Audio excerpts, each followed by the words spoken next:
दोस्तों बहुत बहुत स्वागत करता हूं आप सभी का। चंद्रशेखर आज़ाद और दलित बेटी रोहिणी घावरी के बीच का विवाद थमने का नाम नहीं ले रहा है।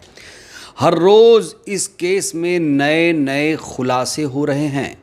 इस बीच चंद्रशेखर आज़ाद और रोहिणी घावरी के बीच एक तीसरे शख्स की एंट्री हो गई है और उसने जो कुछ खुलासा किया है वो बेहद चौंका देने वाला है। साथ ही साथ रोहिणी घावरी ने कानूनी नोटिस भेजने का भी दावा कर दिया है। क्या कुछ कहा है आपको हम विस्तार से बताएंगे, लेकिन सबसे पहले उस तीसरे शख्स की हम बात करना चाहते हैं जो कैमरे के सामने, मीडिया के सामने आकर एक नया खुलासा कर रहा है, एक हैरान कर देने वाला खुलासा कर रहा है, एक ऐसा दावा कर रहा है जिसे कुछ लोग झूठ बता रहे हैं और बहुत सारे लोग इसे सच भी मान रहे हैं। दोस्तों, ये जो तीसरा शख्स है ये चंद्रशेखर आज़ाद और रोहिणी घावरी के बीच खुद को कड़ी बता रहा है। ये एएसपी यानी आज़ाद समाज पार्टी का नेता है। कई सालों से आज़ाद समाज पार्टी के साथ जुड़े हुए हैं। साथ ही साथ रोहिणी घावरी का भी खुद को करीबी बता रहे हैं। इन्होंने जो दावा किया है उसके मुताबिक कहा जा रहा है कि रोहिणी घावरी की सबसे पहले बात चंद्रशेखर आज़ाद से इन्होंने ही कराई है।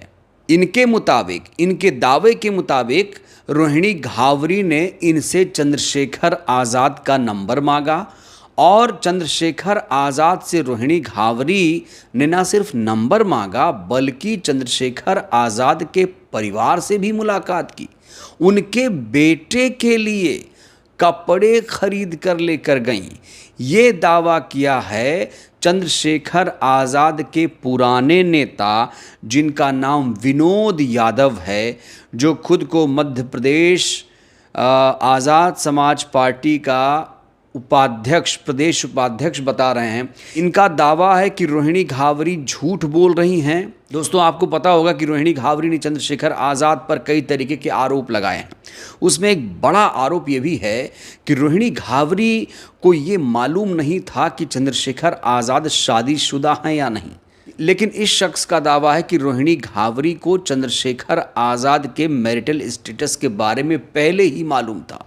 जब विनोद यादव से पूछा गया कि आपकी मुलाकात रोहिणी घावरी से कैसे हुई, तो इसके जवाब में विनोद यादव ने कहा कि जब रोहिणी घावरी को स्कॉलरशिप मिला था स्विट्ज़रलैंड जाने के लिए, तब इन्होंने बधाई के तौर पर रोहिणी घावरी को व्हाट्सएप कॉल किया था।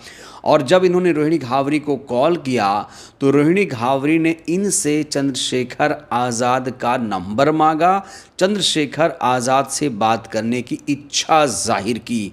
और न सिर्फ इच्छा जाहिर की बल्कि इनका दावा है कि 2021 या 22 शायद बता रहे हैं ये, कि चंद्रशेखर आज़ाद के परिवार से रोहिणी घावरी ने मुलाकात की है। विनोद यादव ये भी कह रहे हैं कि रोहिणी घावरी बार बार चंद्रशेखर आज़ाद से बात करने के लिए कह रही थी, बार बार कह रही थी कि चंद्रशेखर आज़ाद भाई का नंबर दो। यहाँ पर ये भाई शब्द को ज़्यादा तवज्जो दे रहे हैं। कह रहे हैं कि रोहिणी घावरी चंद्रशेखर आज़ाद को भाई कहकर संबोधित करती थी। क्या कुछ कहा है विनोद यादव ने, चलिए मैं आपको दिखा देता हूं। साथ ही साथ अब विनोद यादव को धमकियां भी दी जा रही हैं। लेकिन सबसे पहले किस तरीके का दावा विनोद यादव कर रहे हैं रोहिणी घावरी को लेकर, सबसे पहले आप लोग ये सुन लीजिए। हम रिलेशन में थे और चंद्रशेखर आजाद ने मुझे धोखा दिया, उनकी शादी हो चुकी थी, उनने बताया नहीं। तो मैं तो इसी पॉइंट पर ये बात रखने आया हूँ कि भाई इस विषय में तो उनको जानकारी थी। वो 2022 का, 2023 का, 2021 का हवाला दे रही है। तो इन सबसे पहले मैं उनको इस बारे में, क्योंकि वो तो मेरे माध्यम से ही बात हुई चंद्रशेखर आजाद साहब से, जब वो स्विट्जरलैंड में स्कॉलरशिप लेकर के पढ़ने गई, तो मैंने ही उनकी बात कराई। उन्होंने कई बार मुझे फोर्स किया कि भाई आप विनोद मेरी बात कराओ, चंद्रशेखर आजाद जी से मुझे बात करना है, मुझे नंबर दे दो। कई बार नंबर मांगे, लेकिन मैंने मना कर दिया कि भाई मुझे अलाउ नहीं है वो नंबर देना, तो मैं वो नहीं कर पाऊंगा। लेकिन मैंने अरेंज की कॉन्फ्रेंस कॉल, बात नहीं हो पाई, तो फिर मैंने नंबर एक्सचेंज किए। अब उन्होंने आरोप लगाया कि भाई उनने मुझे धोखा दिया है, झूठ बोला, मुझे बताया नहीं शादी। तो ये तो सब चीजें जो है वो पहले से क्लियर कट है। तब उसके पहले जब ये दिल्ली थे तो उनके परिवार से मिले रोहिणी जी, 2021 की बात है, 2022 का भी हवाला देती है वो। तो आप उनकी फैमिली से मिली, उनके बेटे के लिए कपड़े खरीद कर लेकर के गए गिफ्ट देने के लिए। तो विनोद यादव का ये दावा है कि रोहिणी घावरी ने ही सबसे पहले पहल की थी। रोहिणी घावरी ने ही चंद्रशेखर आज़ाद का नंबर मांगा था। उन्होंने चंद्रशेखर आज़ाद से बात करने की इच्छा जाहिर की थी। ये इनका दावा है, हम इनके दावे की पुष्टि नहीं कर सकते हैं। वहीं जिस तरीके से विनोद यादव ने ये खुलासा किया, अब विनोद यादव कह रहे हैं कि उन्हें भी धमकियां मिल रही हैं। विनोद यादव को अब धमकी दी जा रही है। इस तरह के आरोप ये रोहिणी घावरी पर लगा रहे हैं कि अब इन्हें कई तरह तरह की धमकियां दी जा रही हैं, इन्हें डराया जा रहा है। जो विनोद यादव है कह रहे हैं कि जब रोहिणी घावरी से हमारी बात हुई थी तब मैं ज़िला अध्यक्ष था, लेकिन आज ये प्रदेश उपाध्यक्ष बन गए हैं। इसका यही मतलब हुआ कि इनका एएसपी में प्रमोशन हुआ है। मुझे अभी धमकी मिली कि मैं इस विषय में लाइव आऊंगा, तो मुझे धमकी मिली है कि मैं ऐसा करा दूंगी। मेरे पास रिकॉर्ड है, मैंने उस वॉइस कॉल को रिकॉर्ड किया। व्हाट्सएप पे कॉल आई थी, वो पूरा रिकॉर्ड किया है मैंने उसको। तो विनोद यादव कह रहे हैं कि रोहिणी घावरी की तरफ से धमकियां दी जा रही। इस बीच रोहिणी घावरी ने अपने टेंशन, अपनी परेशानी को लेकर एक्स पर एक पोस्ट किया है। साथ ही साथ ये भी उन्होंने लोगों को चेता दिया है कि अब जो मुझे बदनाम कर रहे हैं, जो मेरा चरित्र हनन कर रहे हैं, उन्हें उनके खिलाफ मानहानि के कानूनी नोटिस उनके अधिवक्ता द्वारा भेजे जा रहे हैं। कहा जा रहा है कि कुछ ऐसा वर्ग इकट्ठा हो गया है, कुछ ऐसे लोग हैं जो इनके खिलाफ झूठ, अफवाह, चरित्र हनन फैला रहे हैं। इसलिए अब ये उन लोगों को चेताव रही हैं कि मेरा चरित्र हनन करना छोड़ दो। और ये भी ये कह रहे हैं कि मुझे बीजेपी एजेंट या किसी पार्टी का एजेंट कोई बता रहा है, कोई कह रहा है मैं विरोधी लोगों से मिली हुई हूँ, कोई कह रहा है मैं बहुजन मिशन को कमज़ोर करना चाहती हूँ। इन लोगों की ऐसी बेहूदी बातें सिर्फ इसलिए हो रही क्योंकि मैं अपनी आवाज़ उठा रही हूँ, अपने लिए अब लड़ रही हूँ। उस व्यक्ति से जिसने मेरा इस्तेमाल किया, मुझे धोखा दिया, मैं एक ऐसे व्यक्ति से लड़ना चाहती हूँ जो अब एक राजनेता है, सांसद है। सोचिए, अगर मेरी जगह आपकी बहन होती तो क्या आप तब उससे भी यही कहते? तो ये रोहिणी घावरी ने पोस्ट किया है। काफ़ी ज़्यादा इमोशनल होकर यहाँ पर रोहिणी घावरी ने पोस्ट किया है और कह रही हैं कि अगर आपकी बेटी या बहन इस तरह से प्रताड़ित या पीड़ित होती तो क्या आप लोग भी उसके चरित्र पर सवाल खड़े करते? इस बीच चंद्रशेखर आज़ाद ने दो टूक लफ्ज़ों में कह दिया है कि हम रोहिणी के खिलाफ कुछ भी नहीं बोलेंगे।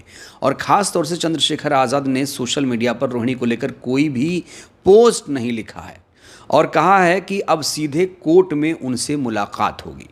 लेकिन कोर्ट में मुलाकात तब होगी जब रोहिणी घावरी कोई केस दर्ज कराएंगी। हर कोई यही सवाल पूछ रहा है कि रोहिणी घावरी आप केस क्यों नहीं दर्ज करा रही हैं? आपने सारे सबूत सोशल मीडिया पर तो रख दिए, लेकिन आपने केस क्यों नहीं दर्ज कराया? इसको लेकर पूरा देश सवाल पूछ रहा है और पूरा देश यही जानना चाहता है कि रोहिणी घावरी आप केस दर्ज कब कराएंगी। तो दोस्तों, रोहिणी घावरी और चंद्रशेखर आज़ाद का जो केस है वो काफ़ी उलझा हुआ नज़र आ रहा है।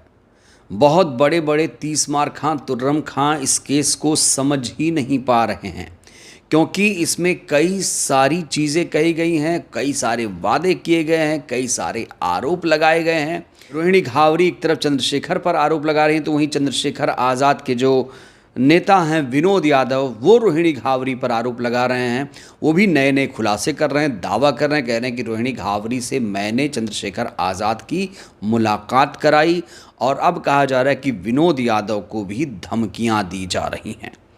बड़ा सवाल यही है कि इस केस में कौन सही है, कौन गलत है? रोहिणी घावरी सही हैं या चंद्रशेखर आज़ाद सही हैं? और देखिए, रोहिणी घावरी जी को इंसाफ तो अदालत से ही मिलेगा, तो उन्हें इसके लिए कानूनी प्रक्रिया का पालन करना पड़ेगा, कानून का सहारा लेना पड़ेगा, जिससे इस मामले में दूध का दूध और पानी का पानी हो सके। बहरहाल दोस्तों, इस वीडियो में इतना ही। क्या लगता है, क्या ये मामला सुलझ पाएगा? आपकी नज़र में कौन सही है, कौन गलत है? आप लोग भी अपनी राय दीजिए। बहुत बहुत धन्यवाद।